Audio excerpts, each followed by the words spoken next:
now completed the feedback form.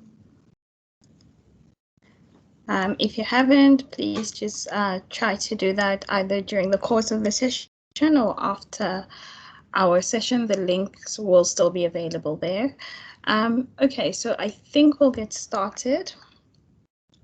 And we were working on question paper the May-June question paper of 2019. Was everyone able to sort of work through that in their own time and answer all the questions to the end? Yes. Okay, great, because that's going to save us on some time today, so we can actually jump right into it. Okay, did up to 40. Okay, that's fine. So we'll see how far we can get. Hopefully we can wrap it up today. Yeah, if not, then yeah, I think we will though.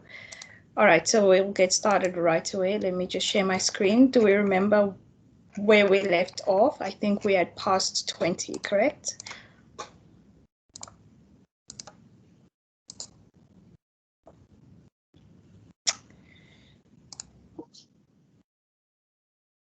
Oh, we're at 15. Wow, I thought we really, for some reason, I thought we had actually gotten up to 20. That may have just been me then. Okay. 14. Okay, so I think let's start with 14 and really see how far we can get. Okay, if everyone can see my screen, please just let me know. And then, sure, let me see how I can do this now. So on my screen, so Sandra, Amy, Anine, Fiona, Rebecca, Lizette, and Mildred.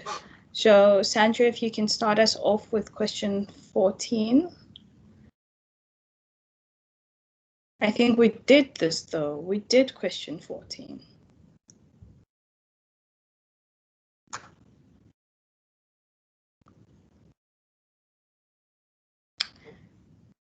All right, thank you. Okay, so question, can't see anything on the screen, but can hear everything. Okay, is everyone else struggling to see the screen? Maybe I must move it to just my monitor up here.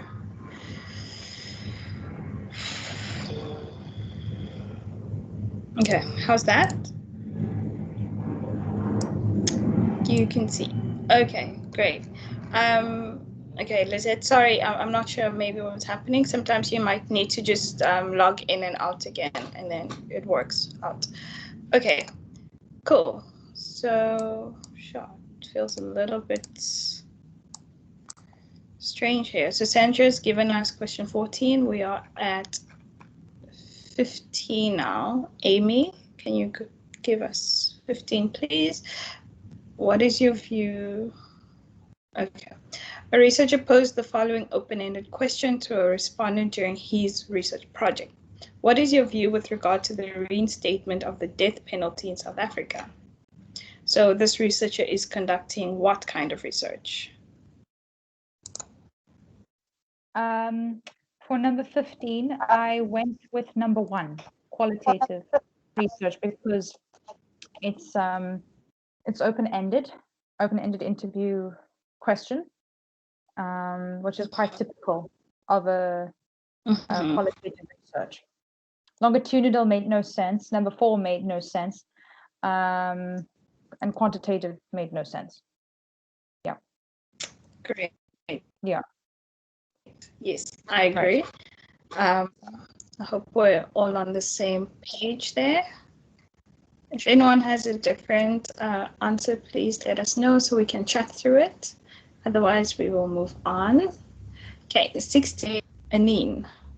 So when researchers concentrate on adapting to complex situations as they unfold, attempting to understand a phenomenon in its social, cultural, and historical context, apply inductive data analysis techniques, and focus on grounded theory, then they are busy with, is it triangulation, quantitative research, experimental, or qualitative? Hi, sorry, can you hear me? Yes, we can. Hi, I selected qualitative research because of the description that was given in the study guide. It seemed to encompass everything that's mentioned there. Correct. Thank you for that. Oh, sorry, Sorry. I missed answer 15. Was that also qualitative? Yep, Sorry. that was Okay. also qualitative. I'm Thank also you. just going back to 14 was basic. Okay. I might have gone a bit fast there. Sorry about that. Okay. Thank you. So 17, Fiona, can you go up for us? The researcher posed the following question to a participant during his session. Please describe to me your experiences while your car was hijacked. So the researcher is conducting what kind of research?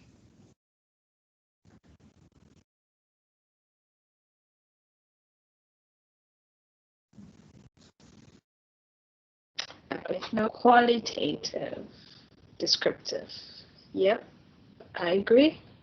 Oh, that is a very funky highlight there. Are we all happy with qualitative? Yes, Lizette agrees. Okay. Question 18 is Blanche. See, we've got someone new here. So we're just going through the 2019 question paper, and we're all sort of just giving our answer. I'm not sure if you have had time to go through this, but I'll read it out and you can give it a try. So question 18, a researcher plans to conduct research in 3 phases. In the first phase, 15 interviews will be conducted. In the second phase, the findings from the first phase will be used to develop a questionnaire to collect data. In the last phase, the data from the second phase will be used to develop an intervention. So we see 3 phases here, right? So this type of research is what? Is it qualitative, multiple methods, time series, or longitudinal? You can give it a try.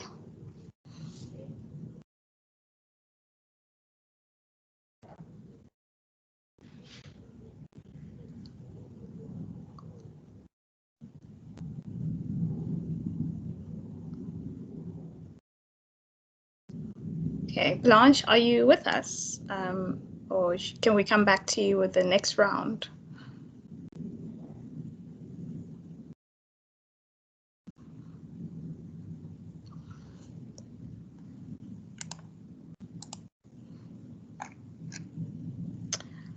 Okay, I think because, yeah, so I think I'm going to move on. Blanche might still be, figuring the system out. Maybe I put you on the spot there too soon. Sorry about that. Lizette, are you able to take that one for us, please? So I was thinking, I had my initial answer as multiple methods with regards to being interviews and questionnaires, but then when I look at time series research, I'm thinking more about the different phases that happen during the research, the first phase and then the second phase. So I'm a bit stuck there whether it was multiple methods. I'm leaning more towards the multiple methods than time series. Okay. Okay, anyone else? I see Amy's thinking number 2 there. What does our study unit say? Page 90 of the study guide. Page 90. Okay.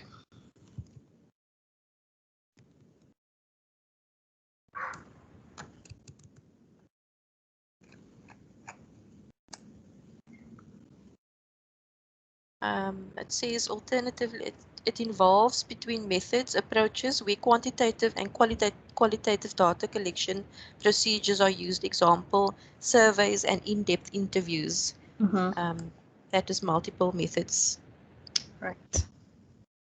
Cool. Thank you for that. Yeah, so we see interviews. Now we see interviews happening. We see a questionnaire, and then we see an intervention as a result of that data. Okay, thanks, Lizette. Question 19, which right is assured when we assign a code to participants which carries no self-identifying data? Mildred. Sorry, I was answering and my mic was on mute. For 19, I have 4. 4. Yes, so anonymity. Yes, where we assign a code to, instead of saying Lauren or Mildred, we say participant 1 or participant 2. Correct. Thank you. We all agree with that. Okay, question 20, we're back with Sandra. If the Hawthorne effect occurs during a research study, this will influence what? The duration of the study, potential harm, informed consent, or internal validity? Internal validity. All right. Is everyone happy with why that's internal validity?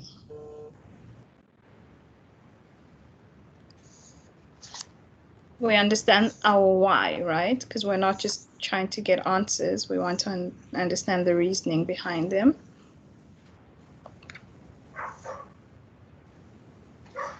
If I may answer, number four, in the it speaks to the Hawthorne effect, where students or participants know that they are being observed, and so they are they act in a certain way, which is socially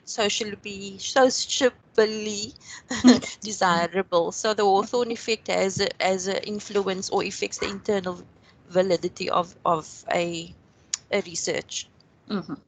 Yeah, because then the data that we collect is then not completely accurate to the true reality of those participants. Yes, thank you. Question 21, Amy. So ensuring that participants in field research are not harmed, their consent has been obtained, and their privacy ensured are ethical issues that relate to? Okay. Behavioral no, it's not 1. Makes no sense. They making sure that your participants are not harmed. They've given consent, and their privacy is ensured. That is number 4. Yeah, number 4. That's what I said. Basic human rights. Yes. Yeah. Awesome. Yeah. Thank you. Question 22. It is important that the methods, purpose, personal motives, and consequences of research ought to be regulated by certain behavioral norms. So the norm or principle of ... compels all researchers to share their research findings, including means, ends, motives, and consequences freely and honestly with all other members of the research community. What norm does that speak to? And Anine, you're up. I said it's communality because yeah, once again, it's just the description, the definitions that were given in the study guide. Honestly, it's still got to do with the way you approach the research, and I mean, it's pretty obvious, this answer, so sorry. Okay. Yeah, thank you. So it's the sharing, right, of the research, there. Okay, 23, Fiona. Which of the following practices are ethically questionable when conducting an interview? Not giving honest information on the purpose of the interview, asking a question that prompts a desired answer, making recordings without consent of participants, or asking personal questions. Fiona, you're saying 4, so A, B, and C. Right, we're all happy with that. D, of course, is not ethically questionable because, I mean, if you're doing interviews, you're almost likely asking personal questions, right? So asking personal questions is not ethically questionable. It is part of the research process. All right, question 24. Professions such as nursing, teaching, social work, psychology, policing, and journalism recognizes a set of principles and attitudes that must guide that must guide that professional's behavior. This is referred to as values, code of conduct, norms, or moral standards. That's it.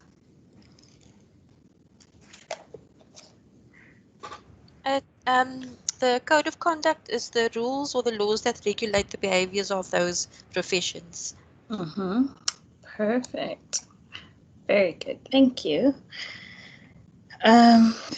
Mildred is up next. So the aim of research design is to provide fixed guidelines, select the subjects for the study, ensure valid conclusions, or explain why something is happening. I went with one. That's the most reasonable answer that I could think of. But again, actually spent some time on this one, because if we look at quantitative research, it's fixed, and with qualitative, it can be flexible. So I wasn't really sure if this was the correct answer, but I actually went with one. Okay.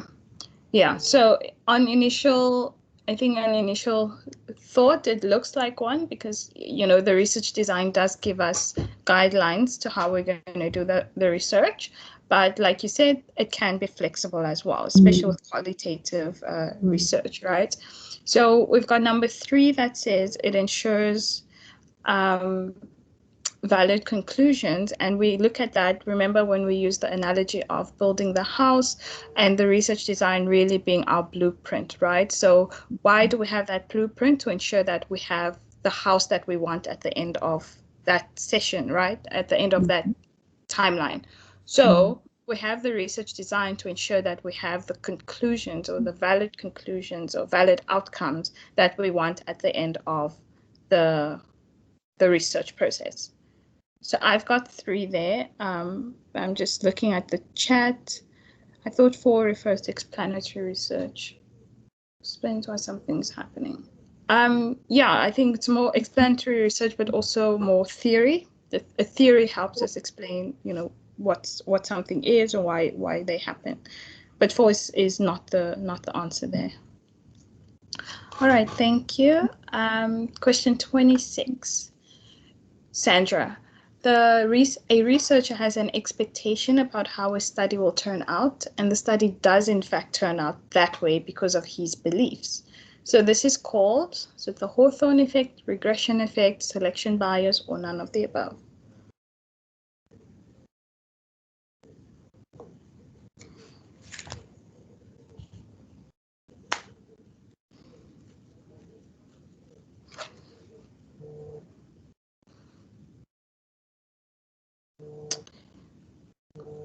Okay, Sandra, you're saying the Hawthorne effect. So remember we said that the Hawthorne effect is when participants behave in a particular way because they feel that is what is socially desirable or socially acceptable. So that does not really talk to us about the expectations of the research. It could have been selection bias, but we're not really being told about anything about how participants were selected. So yes, so it is for researcher it is none of the above, because it is the researcher expectancy. Yes. So essentially you're going in as a researcher with already, you know, preconceived notions of how it's going to end up. And of course, there'll be decisions that you make along the way as a researcher that actually ensures that you have that outcome that you expected. And that is what we call the researcher expectancy. Thank you for that. 27, Amy. So realism in a research project contributes to internal validity, external validity, conclusions on a causal effect, or the mean. That last one though.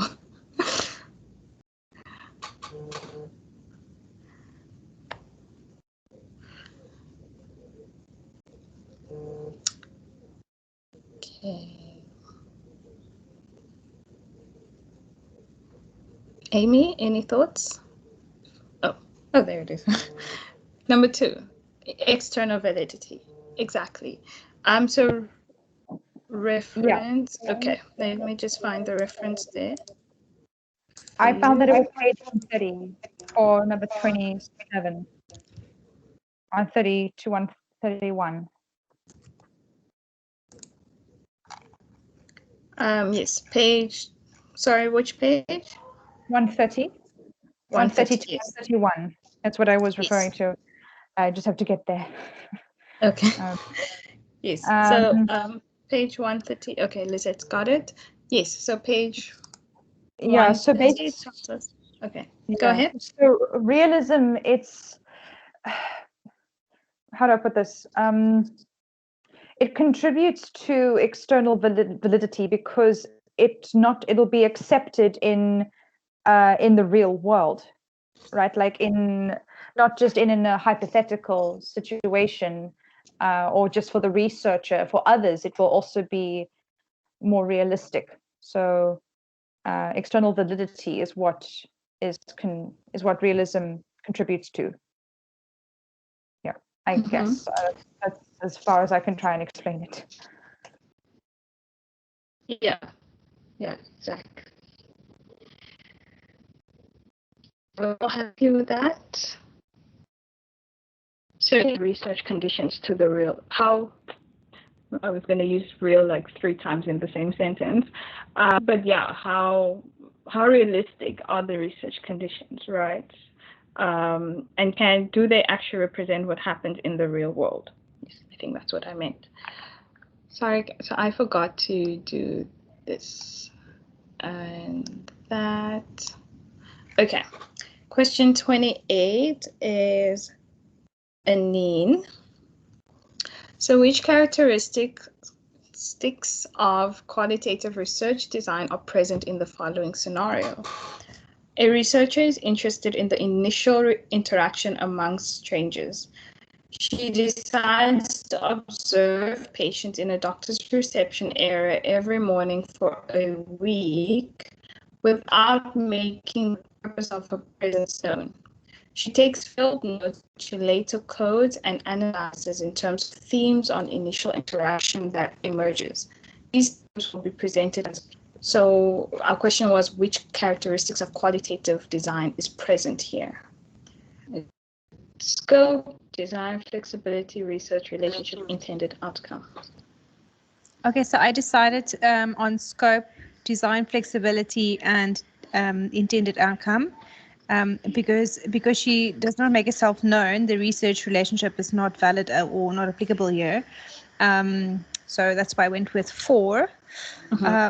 Also, the way she decided for the scope, she decided to go to a doctor's office, and for the design flexibility, how the research shaped from taking the notes to codes to the conference paper. So that's why I thought 4 is the best answer.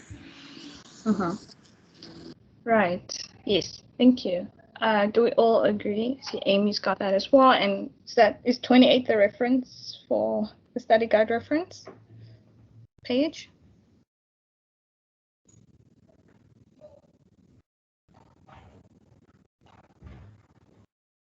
Okay. 137. Yes. So essentially, what we see is that, like Anine said, there's no reference to the researcher's relationship or with the participants in any way, but we are told that the intended outcome of this research is for it to be presented at a conference. Yes, as a conference paper, and we're shown the scope and the design flexibility there. That is very wonky. Okay. Fiona, 29. A researcher is asked to investigate the job satisfaction of employees in the administrative department of a large company. She presents a questionnaire with a job satisfaction scale to a sample of 20 people randomly chosen from the department. Oh, you are on the ball. Okay. I'm just going to finish reading it. A year later, she returns to the same department, intending to do a follow-up study on the same sample of participants. She discovers that 6 of the staff members, which she tested before, are no longer working in the same department due to resignations, retirement, or promotions. So this problem for the internal reliability of research is referred to as the problem of, everyone says, mortality. Perfect. Okay, Lizette's question 30. Which of the following statement is not a characteristic of qualitative research? I feel like I'm slowing down the process by reading, so now I'm not going to read all the answer options.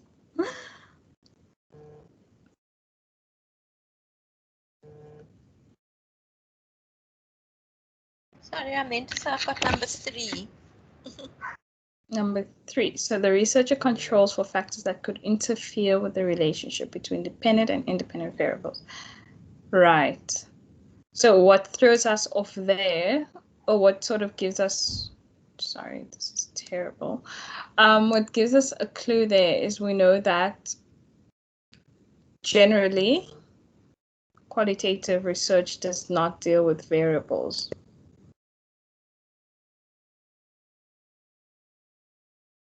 Question 30. Okay.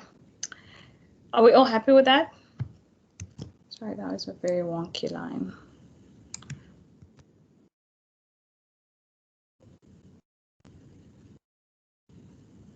That is as best as I can get it. Okay. Question 31 is, sorry, that was Lizette, right? Mildred. 31, random selection is used in what sampling? This is a nice one. Cluster, because the rest under non-probability. Perfect. I feel very, very confident in this class that you guys are going to ace this exam. Question 32, Sandra. Bias in sampling refers to?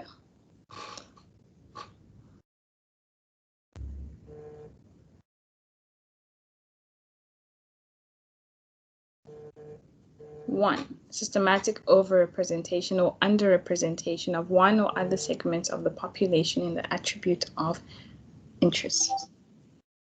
Awesome. Oh, I did highlight 31. It was cluster. It's number 3. So 32 is, we said 1. So if I have way too many women or way too many men in the sample, then that is not representative and it shows a bias. All good, all good. Okay, 33, Amy. When you take a person's blood pressure daily, you are in fact sampling from a population of the patient's blood pressure readings. Is the statement true or false, and why? So for number 33, I said it was true. Number 1, true. I answered this, but I wasn't fully getting the reason why. When you take a person's blood pressure daily, you're in fact sampling, right? So it's just like one example of a person's blood pressure, which is like a sample. This is true because it cannot be taken constantly. I don't understand why can't you take a person's blood pressure constantly? And maybe because it changes throughout the day. I think it's more the practical implication of it. Yeah, I think it's more that like who's sitting around to have their blood pressure taken the whole day. Okay, but one person, I mean, if we're talking about the same person, I mean, if we were to measure their blood pressure at 9 a.m. and then at 5 p.m., are they saying that it would be different, or so therefore I'm not fully following the logic. Why we can't, if it's one person's blood pressure, can't take it constantly. What's constantly? It's like twice a day, 3 times a day. It's not exactly, I don't know. I just found it a tad vague. Mhm. Yeah. Yeah, it is. It is.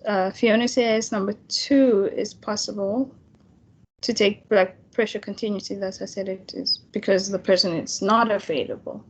I mean, they're kind of saying the same thing. If you can't, if the person's not available, you can't be taking their blood pressure the whole day. She can be available to take her BP all day. I don't think housewives are available to take blood pressure all day. I think they are very, very busy women.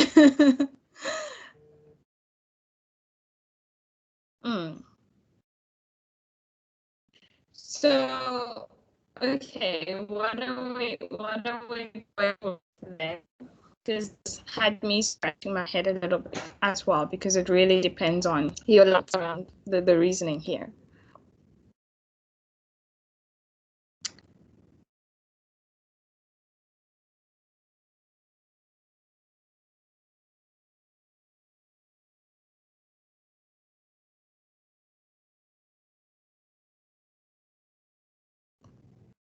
My initial was 1.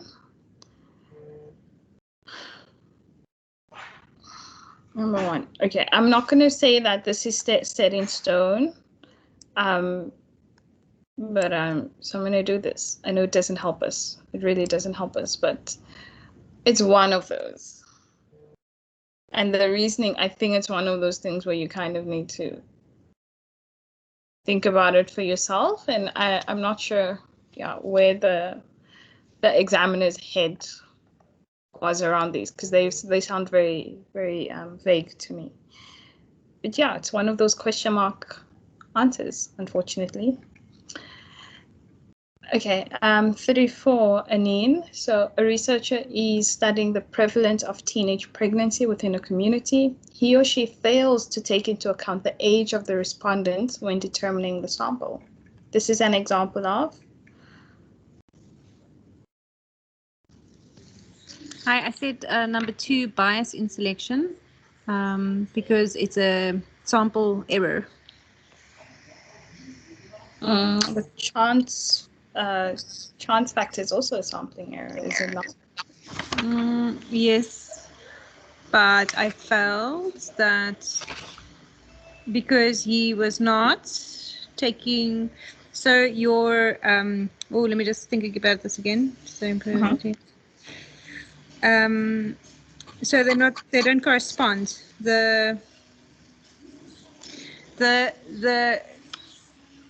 people he wants to investigate and the age of the sample does not correspond. So I don't know. Why did I say bias? Now I have to go think about it again. No, I don't want to make it dodgy. I just want to, make sure that we're sure, right? Okay, So, I'm sure I answered, but I can't remember now why. Why? I did it 2 nights ago. All right, so it is 2. And yes, so Lizette is saying exactly that a criteria has been neglected, and Fiona says that it is a technique faulty. So, and then Amy says if you say teenage, you have to clarify what age, as part of that group. You really need to specify your sample, your population group. Yes, but a chance factor error meant something different, right? Right. Yeah. So yeah, it wasn't. It was not a purposeful mistake. So I mean, this person just didn't do his job. So bias in selection then. Cool. Okay, great. 35, Fiona. So a sample. That's correct. Yes. Thanks, Amy. I have 33 and 34 hours actually kicked out. Oh, sorry. Okay, so 33, we had a very interesting discussion about it, and we didn't get a solid answer. So it's either 1 or 2, depending on your reasoning. Yeah, we are leaning towards 1, but yeah, it's one of those. Sorry, I wish I knew. And then 34, we said is number 2. Okay, thank you. 35 is who's answering? I think just Fiona. A sample that is selected through a multi-stage approach in which larger groups are first randomly selected and then smaller elements are randomly selected is called a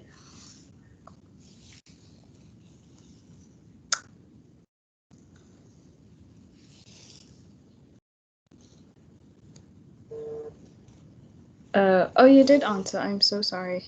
I was like here waiting for for a reply. So it's cluster sampling. Exactly. I hope we're all happy with that. And we know the difference between cluster sampling and stratified, right? Because those two are a little bit similar. All right, 36 is Lizette. Letters and symbols are used in research when the data is presented in the data analysis chapter.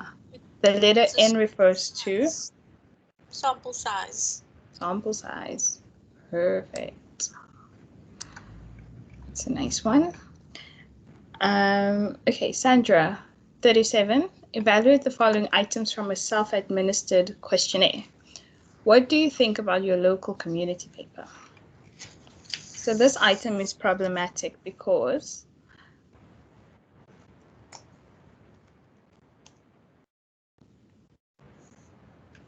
so the question is, what do you think about your local community newspaper? And they say that it's problematic.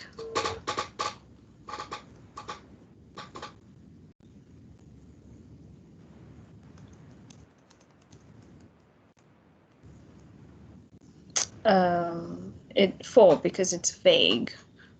Right. Exactly. If you ask someone, oh, that is very wonky. What do you think about your local newspaper? They'll ask, what about it, right? Do you mean, timing? Do you mean the font? Do you mean the stories? What is exactly what aspect of the newspaper? So it's not very clear. Okay, lovely. Question 38, Amy. You are planning to conduct a structured field observation. In what chronological order would you undertake the activities listed? So record the originally planned procedures and any deviations, devise or select a measuring instrument, formulate the operational definitions of what is to be observed. What would you do first? Okay. Okay, so I hadn't gotten to this I haven't gone through this topic first, but when I first looked at it, I kind of went CBA as the first guess. Formulating operational definitions. So it's like operational definitions is like how you're going to observe. Yeah. What and how. Yeah, what and how. Okay. Devising. Right. So choosing how you're going to measure whatever you are observing, and then recording what you did or what happened during that time. So yeah, CBA makes the most sense. Yeah. 38 is 4. Yes. Awesome. Thank you. Yeah, Lizette put it so nicely. So plan, select, record. You plan, you select, and then you record the observation. Thank you. Anine, question 39. Which level of measurement is being used in the following scenario? You conduct a survey for a financial institution and ask customers whether they would in future invest their money in bank A or bank B. So what level of measurement is that? Nominal. Perfect. Are we all happy with that?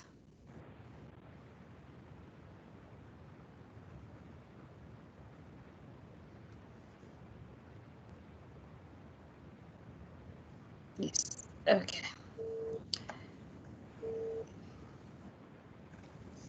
Great. So we're moving quite fast through this. This is very good. I'm very happy. Okay, question 40 is Fiona. Read the following item from a self-administered questionnaire. Yo, Fiona's just on the ball here. I won't even let me finish reading. Indicate your age group. Okay, so the item is problematic because it contains a vague agent of change. Yes, exactly. So the subject can be in two categories. If we see there 18 years or younger, and then the next category is 18 to 30 years old. So what if someone falls exactly at 18? We won't know in which category to put them in. So it should have been 18 years or younger, 19 to 30, 31 to 40, 41 to 50. Right. No, sorry, it's not a vague agent. The categories are not.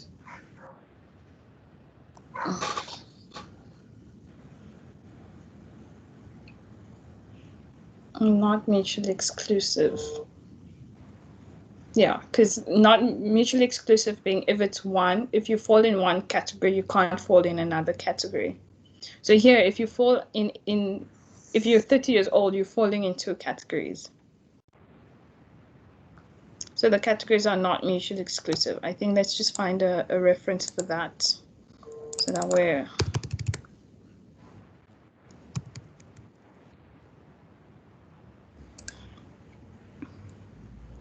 categories are mutually exclusive when they measure something which is not measured by other categories. Right. Choosing one category automatically excludes another category. That's page 171. So question answer 3 is our answer there.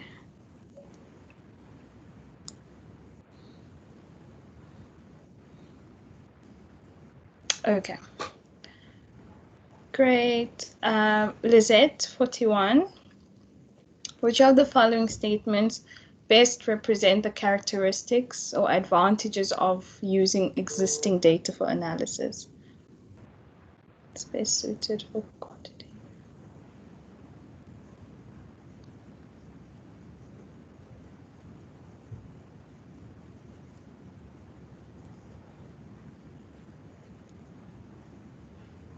Okay, are we all happy?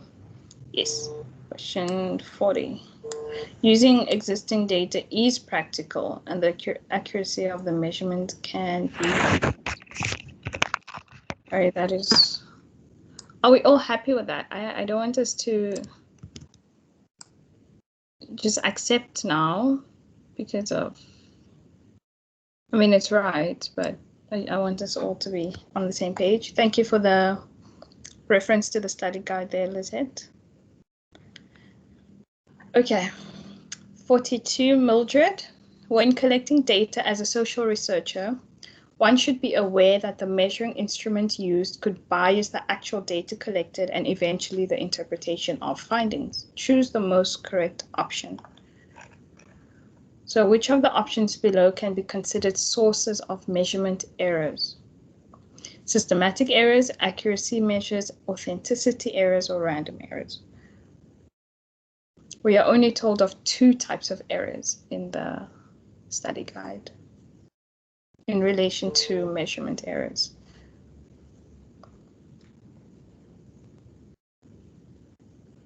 Oh, I think we've lost Mildred. Yeah, I think we've lost her with the connection there. Okay, so we've got A and D, right? We've got systematic errors and we've got random errors. Cool, thank you, Lizette and Anine for that one. All right, 43, Sandra. Which best describes the cumulative frequency distribution of the age of readers of a magazine? A tape. Okay, I'm not going to read it.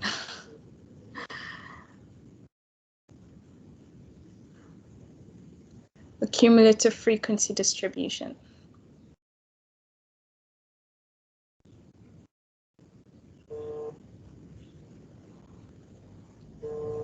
Number 1, right? Exactly, because we know that the cumulative frequency is usually in the form of a table, right? So we have a cumulative frequency distribution table. Ugh. It's not going to fight with this. Yeah. Thank you for the reference there. It's on page 220. Okay. Amy, the maximum possible score for an examination question paper in a specific second year module at UNISA is 75. Which statistic would be useful if a lecturer wants to know how many students scored below 40 on this paper? Would it be percentage, cumulative frequency, class interval, or tally? Okay, so I haven't gone up to this yet, but off the top of my head, I'm inclined to go with number 4. Because a tally is quite simple. He wants to know how many students below 40. I don't know. I think maybe in a more practical, perhaps 4 would be the best. I'm not sure. I haven't gone further than this this past week. All right, no problem. Okay, so we've got Fiona and Anine saying 2 with cumulative frequency. Do you ladies want to maybe talk us through that one?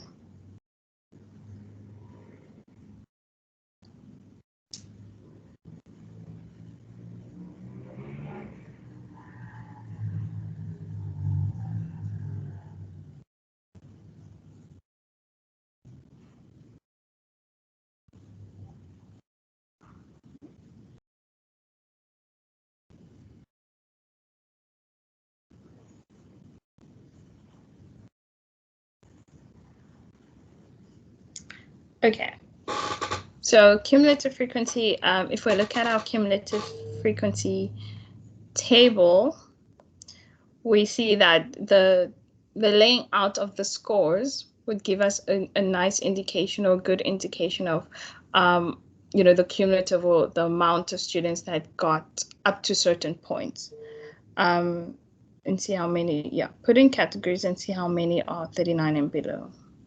Yes, perfect. You guys are on the ball with this one. Okay, thank you. Amy, does that come together for you based on the descriptions from classmates?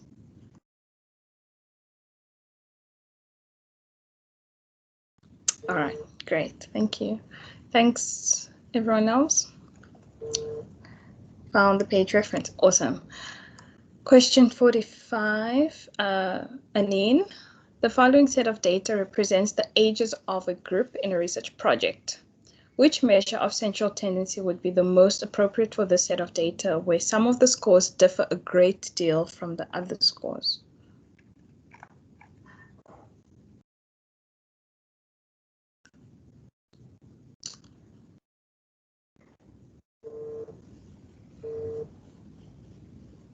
Means it's number 2. Are we all happy with that?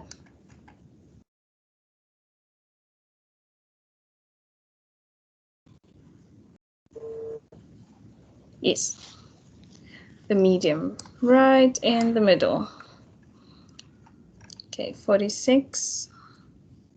Fiona, please complete the following sentence. The main disadvantage of using the range to determine the variability of a distribution is that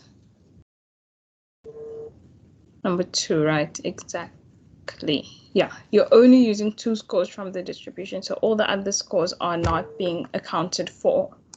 So it doesn't give us an accurate range of what's happening with the rest of the data set.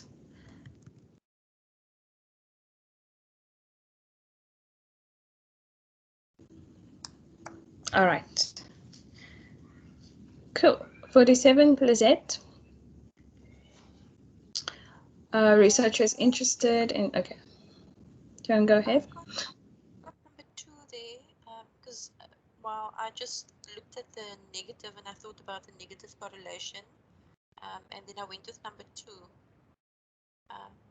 There's a negative correlation between the 2 variables. That an increase in one variable and then it increases. Sorry, we are reading here. Relationship between the family size and the time there's a negative relationship between the family size and the time spent on the internet.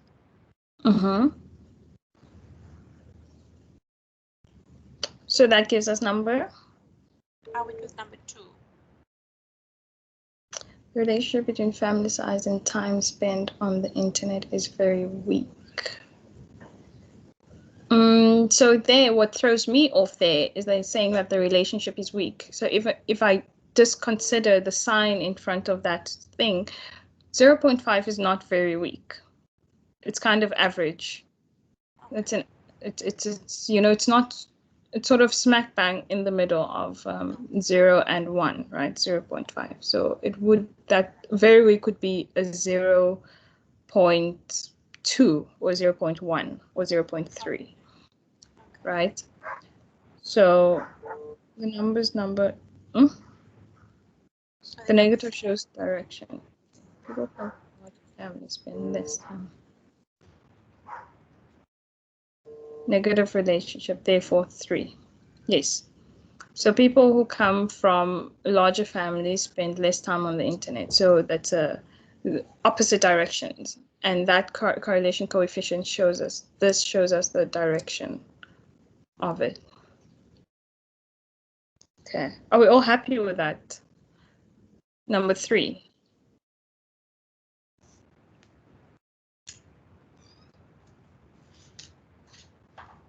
Yes, it's a negative relationship.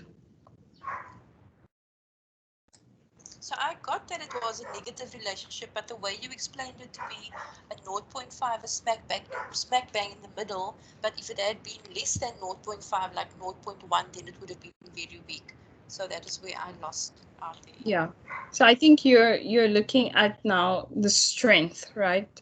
And the question is asking us to look at, or it's focusing more on the direction. So remember, with correlation coefficient, you're either looking at strength or you're looking at the direction. So when we talk about the actual value of the number, that's 0.5, that's the strength. But when we're talking about which direction it's going to, that's that if there's a negative or a positive in front of that number. I don't know if that does that come to is that clear for you? The negative sign. I looked at the negative sign as a direction. Yes, it is the direction. Sorry, I looked at the negative as the strength. Sorry, I wasn't looking at the direction. That's why I went with very weak. Yeah. Okay. If yes, I may, can I also ask a question here, please, once you're done? Go ahead. Okay, so this one did confuse me as well, because the negative direction shows that the two things in question move in opposite directions, right? So if the one gets stronger, the other one gets weaker. Am I right? Okay, so Yes. number 1, it says the smaller families spend less time in the family, so that one can't be because that's negative. And number 3 could be larger families spend less time, so that's large and small, so that one could be. But because of the numerical indication that they gave there, it doesn't indicate whether it's a strong or a weak it's not a very conclusive number that's coming. So yes, that it is a negative relationship, but I mean, if it was negative 0.03 or negative 0.08, it would be easier to determine the answer, So I was just wondering if the number 5 had anything to do with this question, or if it was just, one that they picked. Yeah. So the number in this case really doesn't play a role, because our answer, we're only looking at the direction. What, which way is the data moving? So in the exam, how do we know if they're asking for direction or for strength?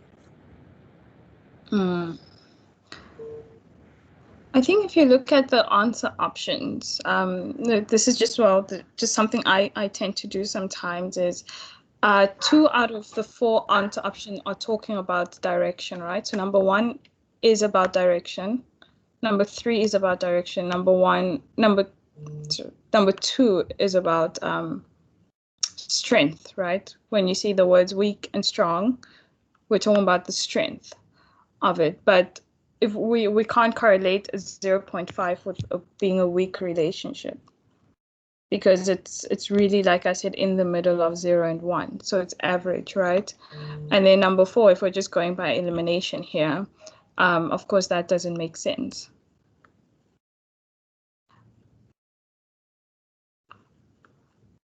Right?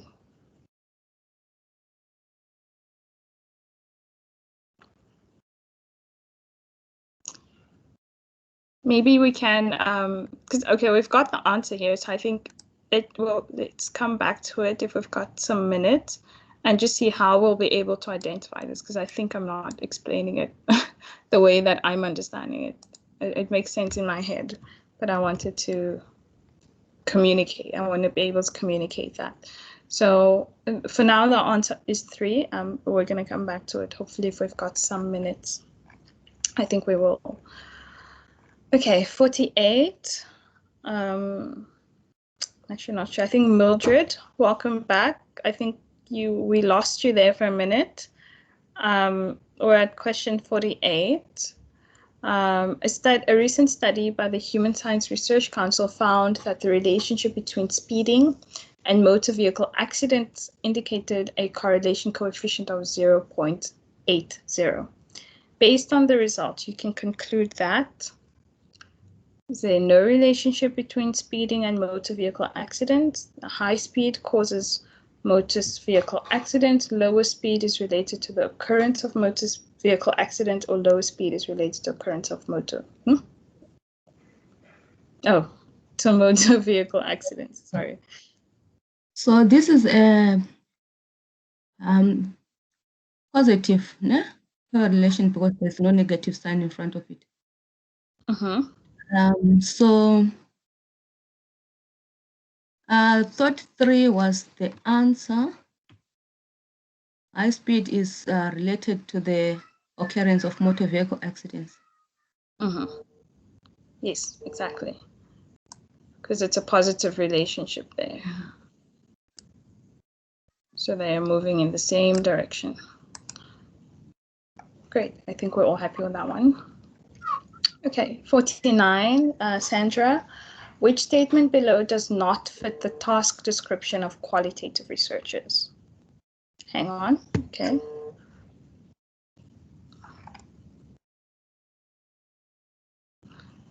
We all said 3, not 2. Yeah, the answer is 3 for 48. Right, Danine?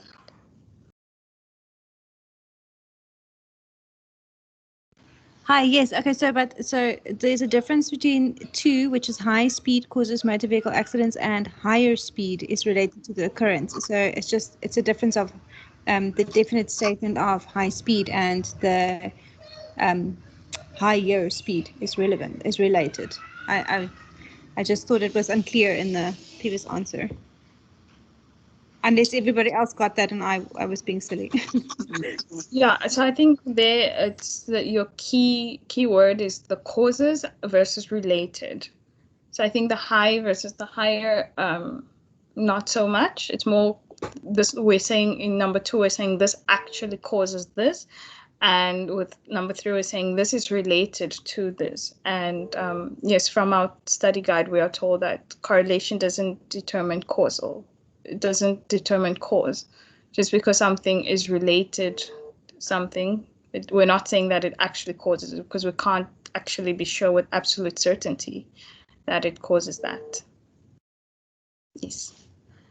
Okay, question 49. Okay, Sandra says, question 3, let's just read that. Does not fit the task description of qualitative researchers. So we are saying that label the perspectives of participants, count the number of perspectives, and express them as frequencies and percentages. Yeah, that's completely not qualitative research. That is full-on quantitative, which is okay. Oops, just got wonky there, but okay. Counting is quantitative. Exactly. I mean, when we're talking about frequencies and percentages here, that is not, it's just not part of quality. It's not a major focus for qualitative researchers. All right. Question 50. I think we're with Lizette now. I've actually lost track. So I think we're gonna free for all the next 10 questions. In practice, when does the actual process of qualitative data analysis tend to commence? In practice here, right?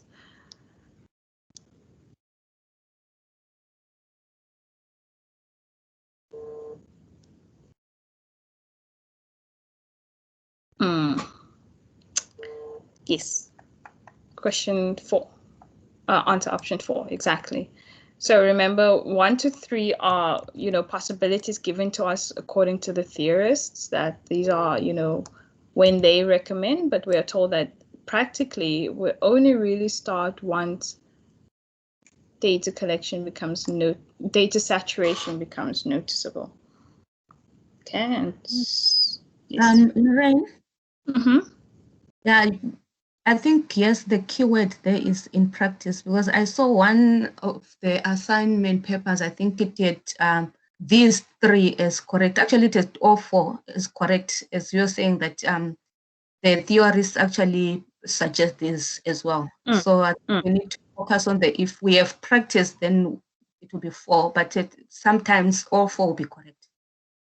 Yes, and yes, exactly. I've seen a question like that as well, where it says, what do theorists say, data analysis tends to commence, and in that case, we would have all 3, I think. Yeah. So keyword there being in practice. Thanks for highlighting that, Mildred. 51, in the context of qualitative data analysis, the CACTUS stands for?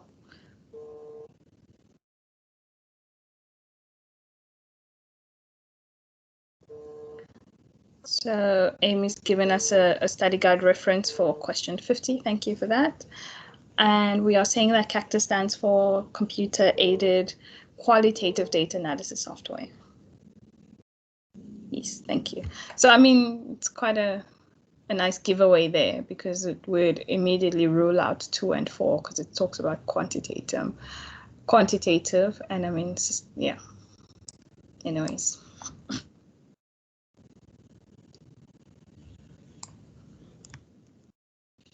Let's get this straight. Okay, it's not working, sorry. 52, which of the following options best describes the content that should be in a qualitative research report?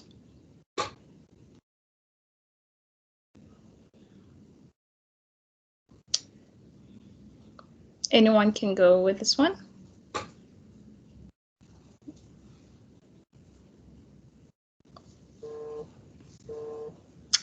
Number 3, exactly. So we've got, it's A, B, and D. Arguments, generalizations, and statements. Deductions, quotations, and theoretical explanations. And a rich description of data. I mean, a good way to have sort of winged this one is D is absolutely true for qualitative research, and 3 was the only option with D. So that's also a nice way to just identify these trickier ones. 53, choose the most correct option. This is also one of those tricky ones, because all the options are correct, but which one is most correct? So when transcribing interviews for qualitative data analysis purposes, the format of the transcript must facilitate easy reading, allow space for writing comments, B, that each row is numbered or have sufficient space alongside either the left or the right margin.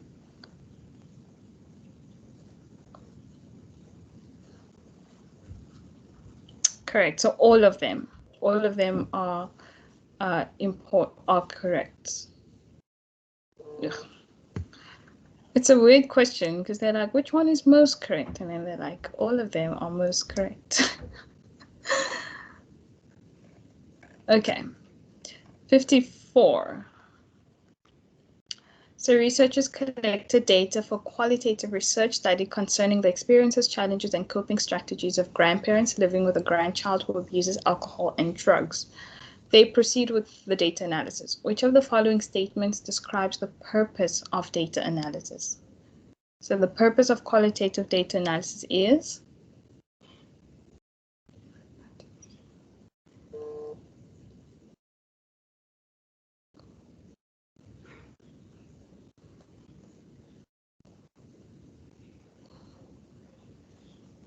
This one was hard, okay.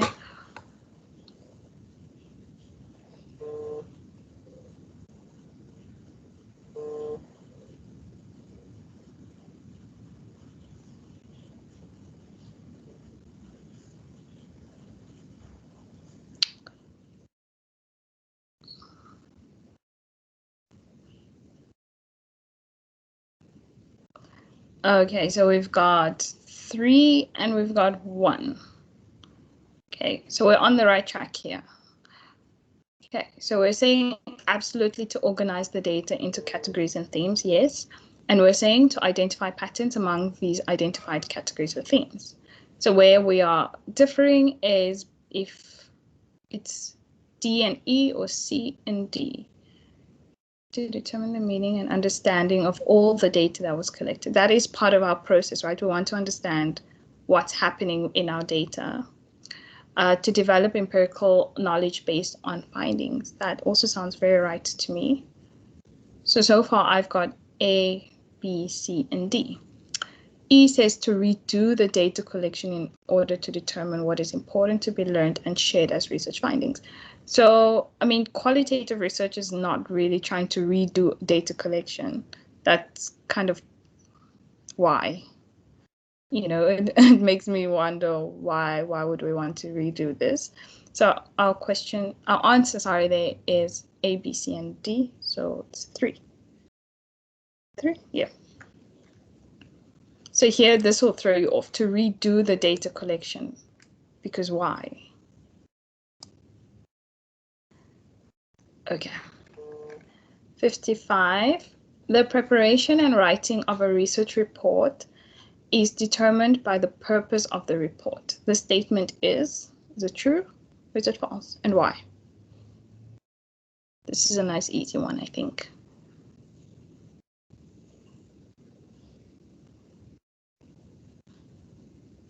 Any takers?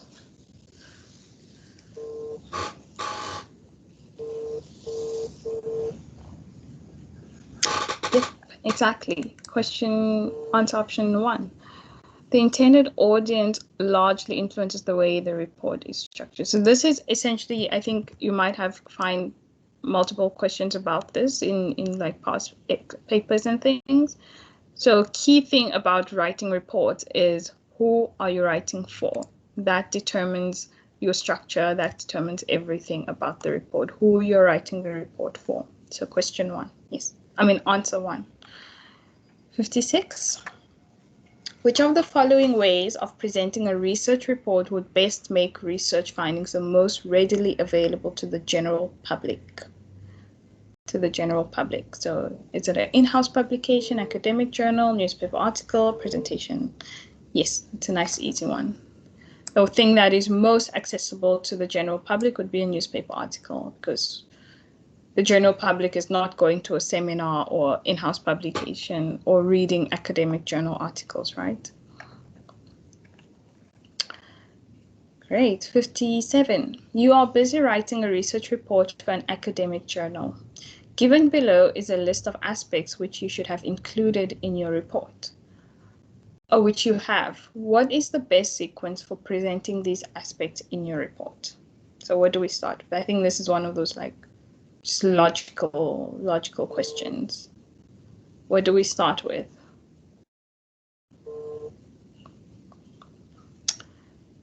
An abstract.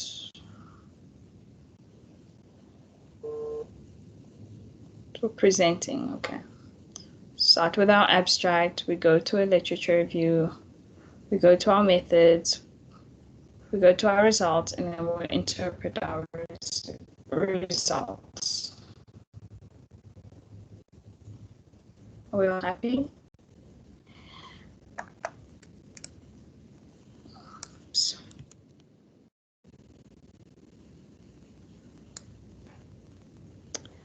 Great, great, great, great. 58. The introduction to a research report is usually written last because you need to, 1, allow for accurate reporting on the main points of your report. Provide a deep understanding of the analytical process, reflect on the body and contents of your report to ensure you have said something important.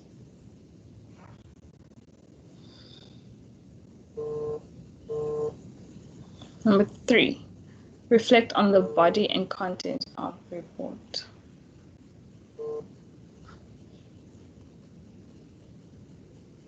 Are we all happy with that? Reflect on the body. So it's not 1, right? Just throwing out there. Why not 1? Yeah, why not 1?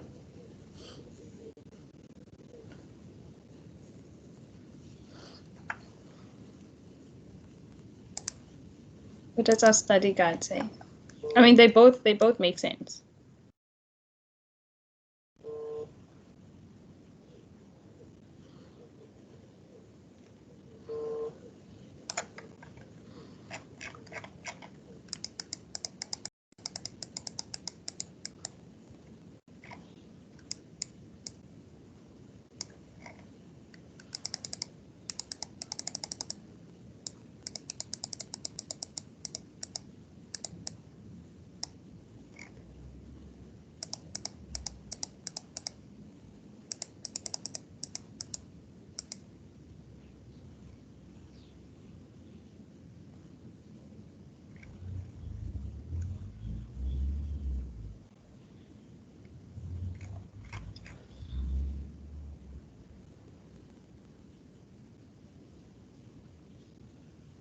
Okay, so what, sorry, that was like 272.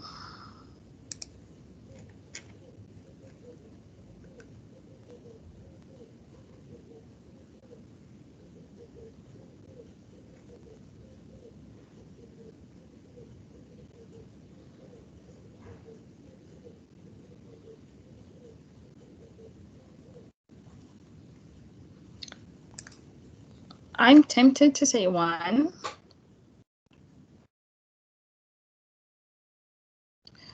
That it allows for accurate reporting on the main points of the report. Because once you've gone through you've written the report, you can actually go back and say, this is what this report consists of.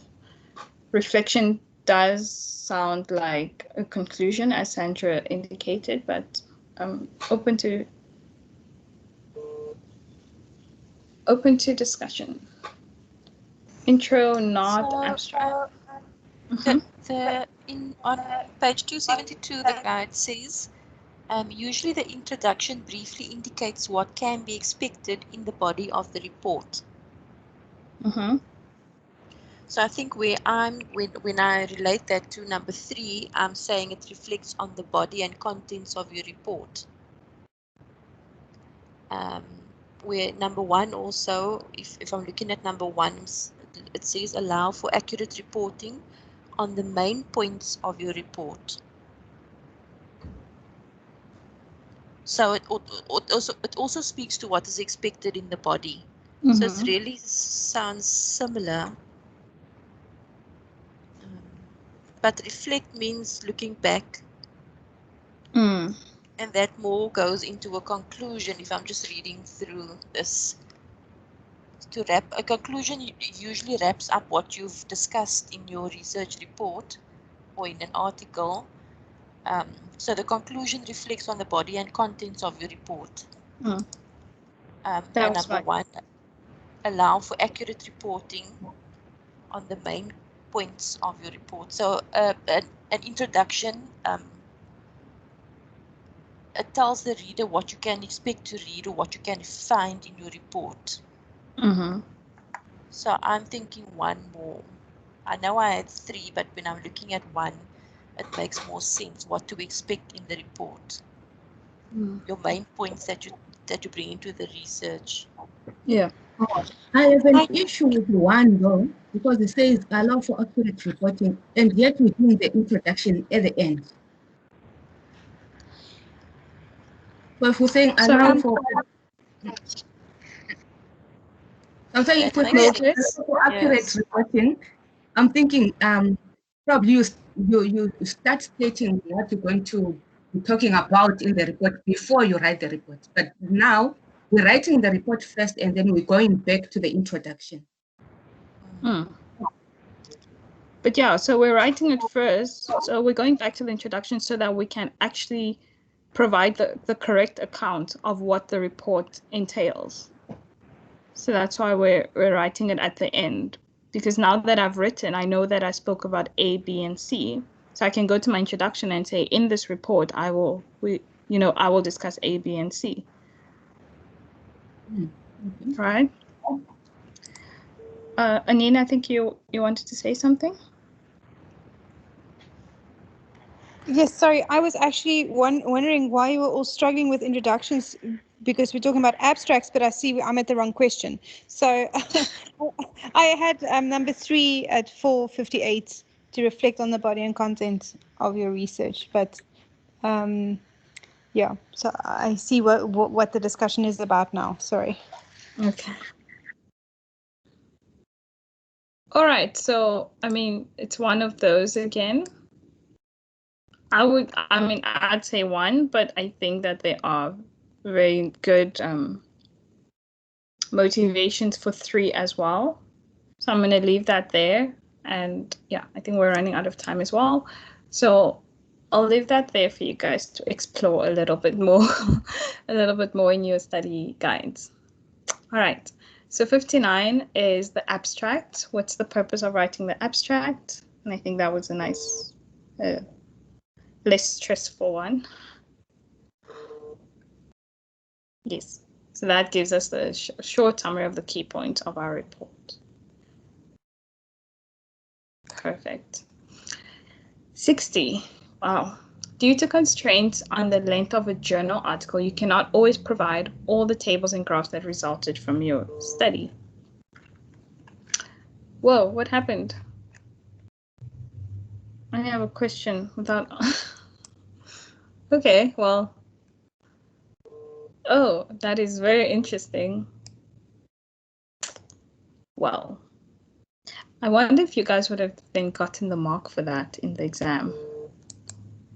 Yeah, I'm sure that was a free mark. Well, okay, then that's it then. That's our paper, and we made it just on time. Could have, yeah. I think that one point would have helped people quite a lot. So, okay, that's really it then for today and for our sessions. Let me just turn this on. Yeah, are there any questions? Any like topics that you feel still need some clarifying? We've got 2 days to the exam, so.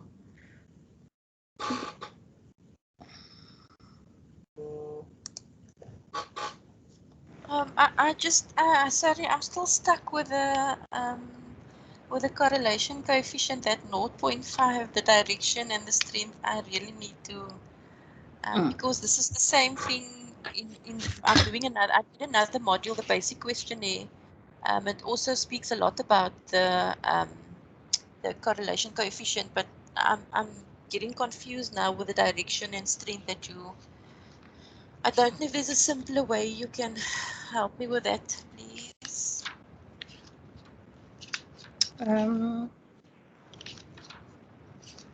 Okay, I'm gonna have to maybe like think of a better way to explain that. Can we have like a quick call tomorrow maybe? Okay. So that I can chat, so that we can maybe chat through that together. I have 2 questions.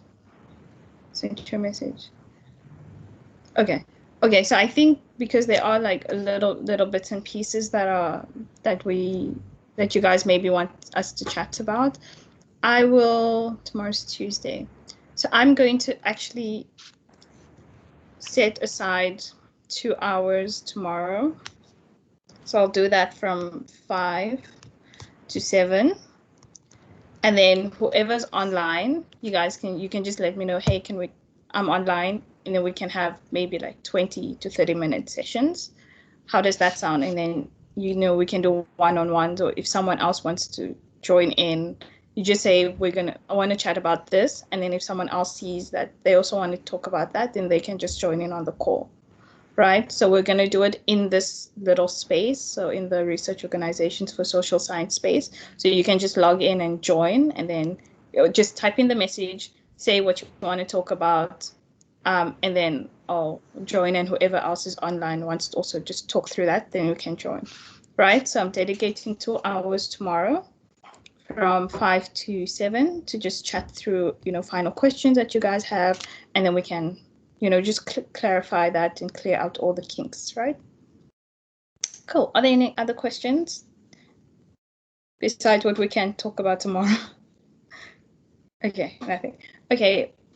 All right, so then this would be then the last time that I think I get to see all of your names on the screen for this year. I just want to say I'm really, really, really honored to have walked this journey with you guys, you ladies. It's been like an all-ladies team.